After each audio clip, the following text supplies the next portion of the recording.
Welcome back to Smut and Study Podcast. I'm Natalie. And I'm Amanda. Hopefully you knew which one is which. But today we are talking about Phantasma. It's a 2-book series as of now. I think it might just be 2 books. I don't know if they're continuing it. But this book it's like fantasy, a dark romance fantasy. Yeah. So you get the best of both worlds with this one. Pretty covers. Not too big. Yeah. And definitely different than most of the books. Different story for sure, which I really liked. But, alright, I'm going to read the back of this, so hopefully you've read it. So, Phantasma only has 2 rules. Stay alive and don't fall in love. Right there. That's all you really need to know. Failed. When Ophelia discovers her mother brutally murdered, there is no time to grieve. She has inherited the family's fearsome magic and enormous debt. Circumstances go from dire to deadly, however, when Ophelia's sister decides to pay off the loan by entering Phantasma, a competition where contestants rarely escape alive, and the victor is granted a single wish. The only way for Ophelia to save her sister is to win, but Phantasma is a cursed manor full of twisting corridors and lavish ballrooms, staffed by enticing demons and fatal temptations. And Ophelia must conquer all 9 floors to succeed if her fears don't take over first. When a charming, arrogant stranger claims he can help, Ophelia knows better than to trust him. But with her sister's life on the line, Ophelia can't afford to turn him away. She'll just need to ignore the overwhelming dark attraction drawing them closer and closer together. Because in Phantasma, the only thing deadlier than losing the game is losing your heart. I couldn't help but laugh. Like, it was just so... This is all you need to know. Oh, yeah. The And first 2 sentences. That was it, yeah. Really good. I really liked the spookiness of it. I liked Phantasma as a whole. Like, I liked the thought of, like, the games and stuff. It did remind me a little bit of the Caraval series, because that one is also, like, a kind of, like, competition, like, game thing. But this one was definitely more, like, on, like, the darker, side or whatever. But, yeah. Let's just say that this book also has really good banter. I feel like between Ophelia and Blackwell, and there was like no hope. Like, as soon as like even when she was like in the yard and there was that person, like spirit, whatever it was, like talking to her, and like you're like, that's the guy. Yeah, that's like it's not even like a figure. Like, it wasn't even like a thing, and you're like, that's him. Yeah, like, you already just tell. Yeah. But like, I like this book because it took place in New Orleans, which like I honestly thought was super weird, because every fantasy book you read, it's like in some made up like place. So I thought it was kind of cool that they just like picked like New Orleans, and I already think that New Orleans is like known for like know like the spooky voodoo-y type stuff. So I thought that was nice. But then can we also talk about? I'm sorry, but Blackwell, that's the name you choose for the sexy phantom? I understand he's a phantom, but Blackwell? Come on. Come on. His personality and all his banter makes up for the name. Yeah. But, like, I remember reading it and being like, what? Blackwell? Yeah. It's not. Could you imagine having sex with a Blackwell? No. I can't. But I also feel like, I don't know. I mean, she finds out, what's his actual name? Girl. Okay, hold on. I thought it was like, I like how each level had something, and it was like, the book was actually kind of scary, like, in a way, because, like, we said there's, like, phantoms, people are dying, like, left and right. Yeah. There's a lot of blood everywhere, and then she keeps, like, seeing visions. Also, I mean, even just, like, their, like, what is it, her last name's, like, Grimm. Like, that's cool. Like, I just think that's really cool. Ophelia Grimm. I know. I really like that. And, like, this book, she has her sister, obviously their mom, as we said, like, died. She felt like her sister was... Ophelia was the first daughter, so she was the one that was supposed to take over their, like, company, the house. His name is Salem. Salem, yeah. I don't know if that's any better. I just really wanted to remember, so I'm sorry that I was looking for that. But because it's like through the whole book, like she knows him as Blackwell, and then the ending, there's like, you know, we'll get into that. But then you learn like his like first name, I guess. Yeah. Or whatever. But I wanted to remember what it was to know if it was better than Blackwell. No. Not really. No, you know. But anyways, every level was really unique. I loved every level had like a different like temptation that, you know, you kind of had to like work through. I also thought it was like kind of crazy that the other contestants that were there, it was like very dark. Like everyone was there for like a wish, and their wishes were like either their families had like debt or they lost someone and they were like trying to bring them back and stuff. But some of those contestants were like shitheads. Yeah. I was like, what the hell? And the only reason why she joined this is because she found out that her sister had joined it. That's the only reason why. Yeah. Genevieve's like, you're welcome. Yeah. You found your mate. You're welcome. But like the whole time she's like worried about her sister, and I'm like, yeah, this poor girl literally like might die. Yeah. Trying to save her sister, but luckily she did not. Yeah. And every trial was really like, it was, I feel like a lot of them were like low-key kind of like, I don't want to say gory, because not gory, but like gruesome in the sense where you're just like, yeah, like the knife, the big sword slam down and like slice them in half, and you're like, oh, okay, you know, like, yeah, like little things like that. So this book definitely was different, definitely on the darker side, more like, I would say like a gothic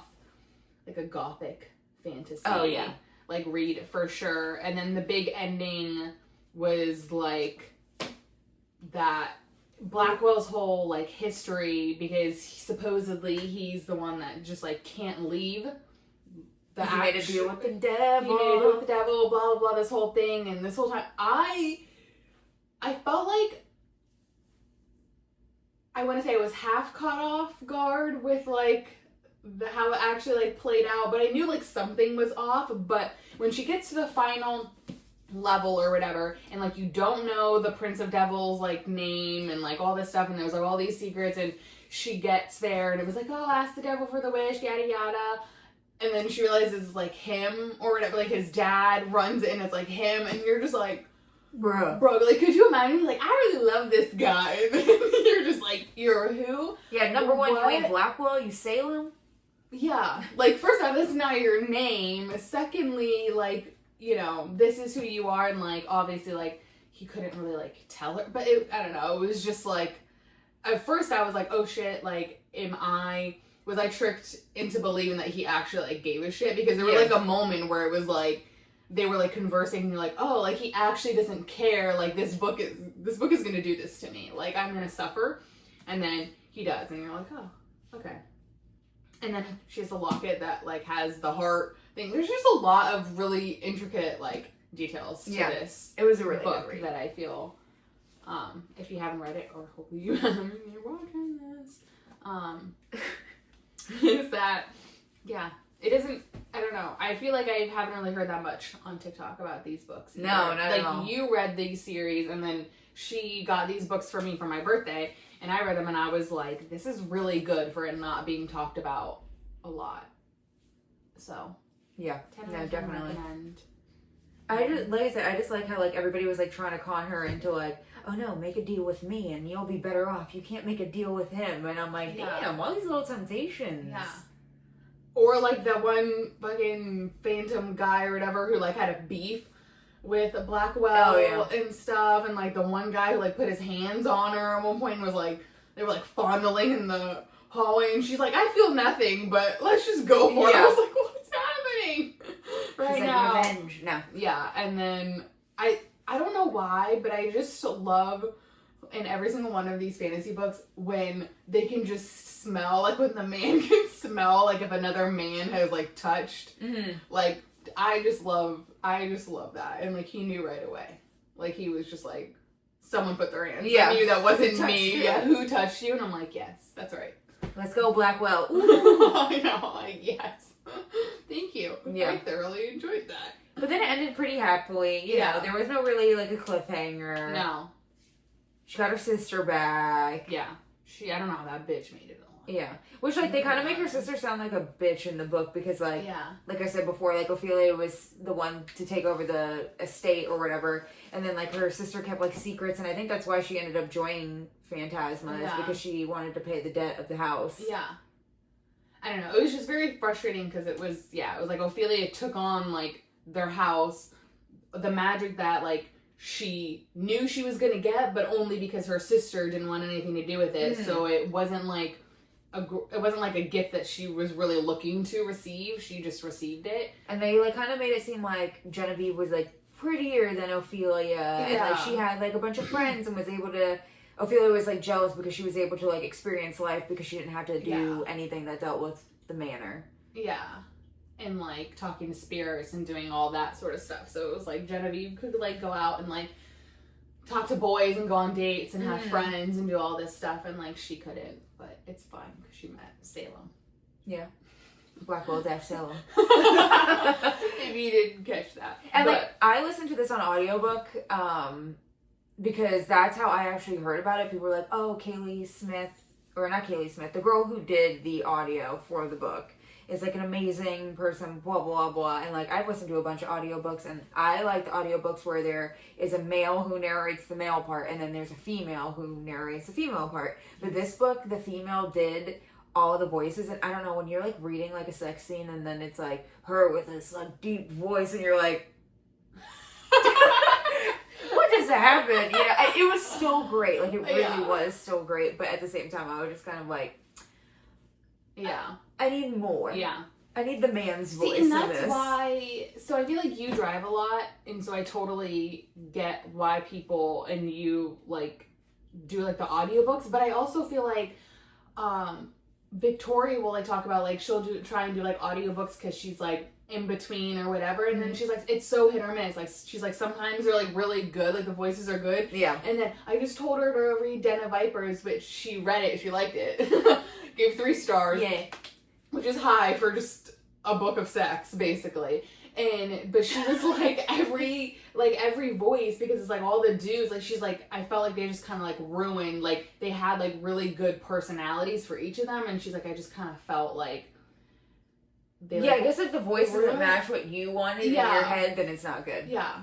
And I feel like it's kind of like when you have a character, I'm sorry, like, off topic, you have a character named Diesel, I need him to sound a certain way. If your name's Diesel, you better sound like a 6'7", 6'6" big man biker bro. Like, if you don't have that voice and you're like narrating a book to me, then I'm gonna be like, it doesn't fit, you know? Yeah. I mean, I will say that with Quicksilver, I forget the guy's name that narrates Kingfisher, but I literally was like... Is he good? Yes. And I'm like, I need... Wait, I think you made me, like, listen... It was so to good. Something. And I was like, this is why Kingfisher is, like, up here. Wait, is he the one where, like, on the TikToks, that it's like, Sarah Spain, I'm going to introduce you to all stuff, and that's his voice? Mm-hmm. That is a good voice. That's a good voice. I was like, who is narrating these sentences because it's hot as shit? Yeah, that's why when Brimstone comes out, the audiobook better be out the same damn day, because I am listening to that shit. Yeah, that was a good voice. And it's not really cringe.